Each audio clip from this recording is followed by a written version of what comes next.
Okay, our bed is done. I try to do it like this so it won't be so glary. With the glare from the windows. Anyway, um, so I still have to curl my hair.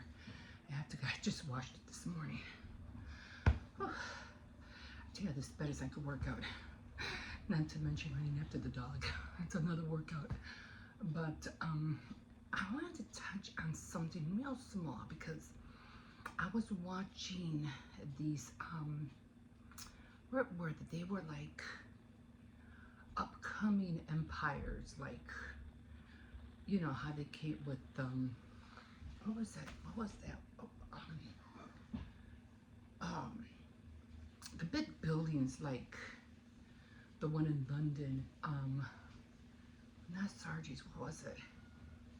Oh, I can't think of it, but I think I know. I'm pretty sure you know which one I'm talking about. They made a movie about it or a series. And anyway, I touched on one about Sears and Roebuck and how it came to be. And I was listening, you know, watching the whole tutorial, but not tutorial, but you know, the whole episode. And one thing I took away from that, and I was watching, you know, how they came to be and what happened, the downfall and all that stuff, even though it's still going strong, but not as strong because, yeah, I don't know, Macy's took over or something like that. Anyway, was that Marshall Fields? Anyway, I was watching how Sears, which I always thought was an odd name, an odd combination of names, Sears and Roebuck. It's like weird name, but it was two individuals. It was Sears, Mr. Sears, and Mr. Roebuck. Mr. Roebuck was kind of like laid back, not really too much into anything. But Sears was the inventor. He was the innovator. He was the one that was always thinking about things, how to further sell, you know, everything that he knew. Anyway, he started out with selling watches at a railroad station. That's what he started selling, and this was in, I think, in England because he didn't come to Sears until way later, I think. Anyway, he started selling watches, and at the time it was more of a luxury than having to have a watch. But then as the railroad started to come into be, he knew that people really needed a watch because they had to set the times for when they knew the railroads were going to come so they can get on board. So now it became not luxury but a necessity. So he was able to sell even more and more watches. But and then I think he came after that to America. I don't know. Anyway, he started looking at somebody who was called Montgomery, which was Montgomery Ward. And Montgomery Ward had, you know, their catalogs, and Sears, when he got to America, wanted to be just like them. So, and he went as far as making catalogs as well, helping out farmers in the 1900s and so on and so on. But the thing I took away from that was very interesting because he said Montgomery Ward had their catalog and they would send them out. Now the catalog was big. It was a big catalog. So let me show you. And let's just say this was Montgomery Ward catalog. And he said, which it was a lot bigger back then. I mean, their catalogs were huge and they were really thick. So he said, we have to make our catalog smaller so then when people would come in, our catalog would be smaller and it would be on top of the Montgomery Ward catalog. And I was like, wow. So the Sears and Roebuck catalog was a little bit small, not much, but they would, because you know how we always stack up things by, you know, sizes. So he said we have to make ours smaller so that our catalog will be on top of Montgomery Ward's catalog. And I thought that was, to me, ingenious. I thought, wow, something that small.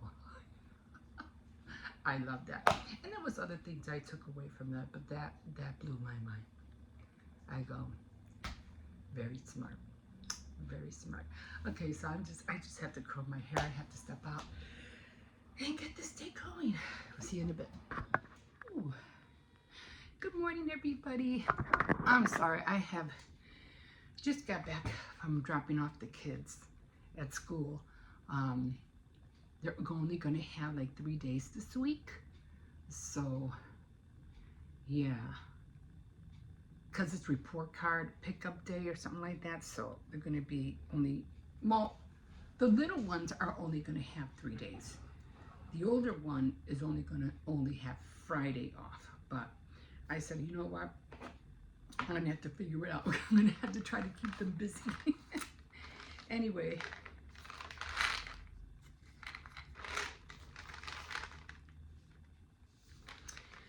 Try to take my vitamins. I already took my blood pressure. It was still high. But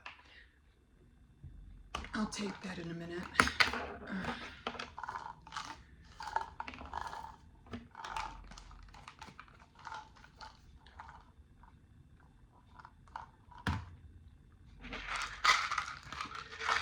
And then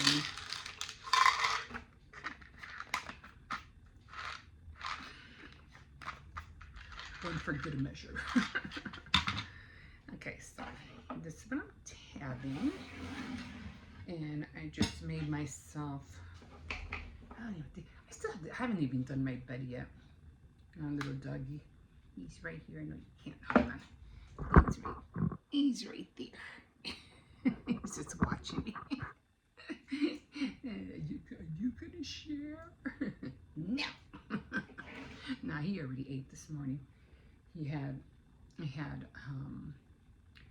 well, I don't know what was going on with him this morning because he was like really uppity, jumpity, and I wasn't sure.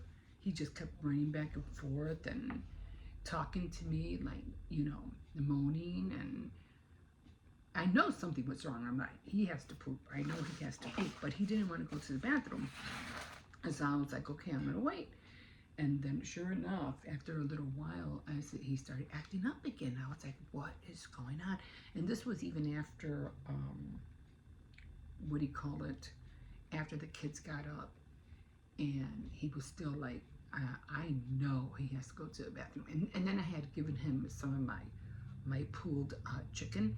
Because I always share my chicken with him because it's cheap, you know, it's cheap. And it stretches the dog food also.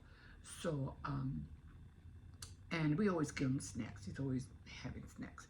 But I don't know if the chicken made him want to poop or something. I don't know. But it's like he didn't want to go to the bathroom. I go, I know he has to go to the bathroom. So then finally, why is there tape on here? Somebody has tape on my thing. Anyway, so I mixed up some of my pulled chicken. I put it in with his food. Mixed it up. He ate the whole thing. And then he started running around chasing his tail, and I go, I know he's postponing going to the bathroom. I know he has to go. So finally I said, nope, you're gonna go. And sure enough, he was out there for a while, and sure enough, he made a load. I knew it. I said, I knew he had to go to the bathroom. And now he's all quiet and happy. It's like this, that we want to go to, but we don't, you know, we only go because we have the night that we really want to. Anyway, but he calmed down now. So this is what I'm having for breakfast. It's just like an egg sausage McMuffin, and of course my pulled chicken with the baby rays. I was gonna have orange juice, but I just, you know, I don't like to drink a lot of juice when I'm trying to swallow pills, because the Kool-Aid is a lot more lighter than the orange juice. The orange juice for me is just too thick.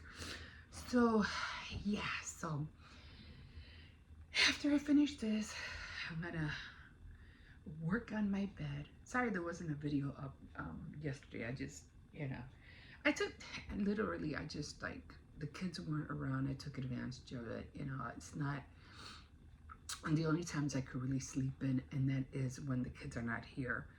Because when they're here, you know, they want to eat breakfast and this and that, And I'm always running after them. Do this, do that, be quiet, stop chasing the dog. And you're yelling left and right.